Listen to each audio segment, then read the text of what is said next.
We've broken up multiple times and they want to come back. Help me, please.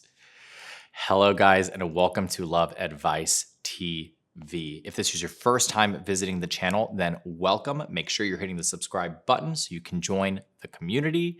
And if you've already been part of the community for quite some time, then welcome back. My name is Danny, and I'm one of the head coaches for the With My Ex Again project and the Happily Committed project. And we are obviously on the Love Advice TV channel today, and we are talking about your ex coming back for the 15th million time, right? And the question becomes, what the hell do you do? And even though the answer may seem obvious, right? Like move the hell on, that's not necessarily the case, right? Everybody's experience is different. Everybody's situation is different. And for you, subjectively speaking, you might want to try it again and see if it will work. And there's no judgments whatsoever because it's you, it's your life, it's what you want to do.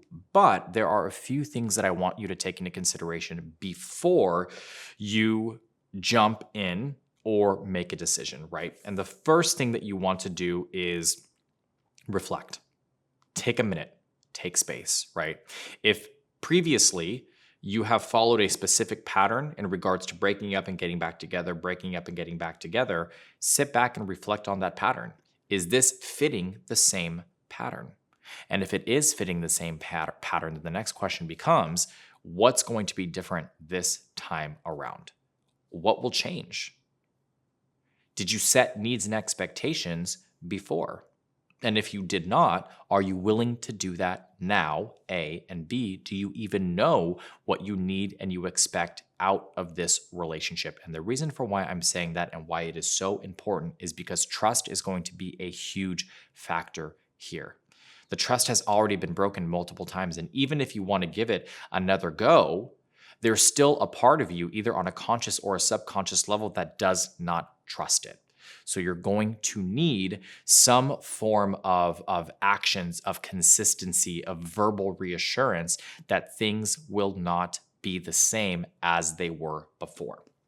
The second thing to take into consideration here is, are you trying to fill a void?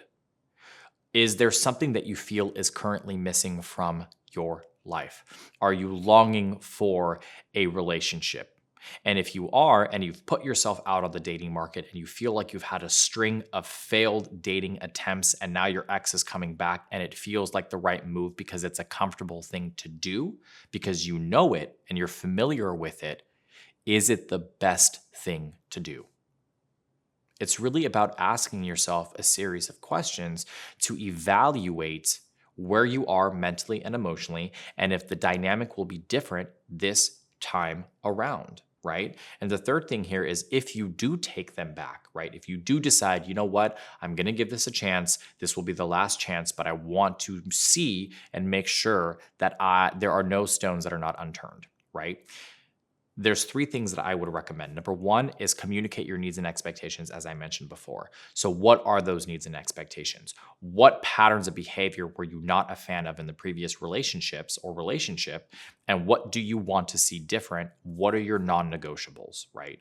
But making sure that they are realistic non-negotiables and that you are also willing to compromise so that your ex does not feel like they are coming in having to prove something every single day, because that is going to make them anxious and nervous and guarded and not allow themselves to be vulnerable, which is what you need in order to reconnect and build a strong foundation. The second thing here is take it slow. Take your time. You don't have to jump right back into the relationship. Date again. Be courted. Court. Start to or get to know this person and see if the changes are consistent. They're permanent, right? You don't have to jump straight into the title of relationship just to feel like you are locking this individual down, because at the end of the day, you haven't been able to lock them down before, right? They've continued to move on or break up with you or come up with different reasons for why the relationship is not working. So take your time, take it slow. And the third thing here is set your boundaries. Be very specific with what your boundaries are, right? These are my needs and expectations, and this is what I feel is going to be necessary in order for the relationship to work out. And if I do not feel these things are being met, then this is probably how I will react or what I will do, right? X, Y, and Z. It's very different than an ultimatum, right? An ultimatum is, if you don't do this, I'm breaking up with you. If I don't feel this way, it's over. Those are ultimatums, and that just creates pressure. A boundary is very important, right? So if at any point you feel as if your needs and expectations are not being met. So for example, let's say you guys get into an argument, they say something disrespectful and it repeats a pattern of behavior that happened before in the previous relationship. If before you would sit there and take it, this time you can maturely communicate. I don't appreciate the way you're speaking to me, and I'm not willing to basically sit here and be disrespected in that way. So I'm going to take a step back and step away from the conversation for the next 15, 20 minutes so that we both can think about what we want to say or the situation itself, and then we can come back and try to have a conversation.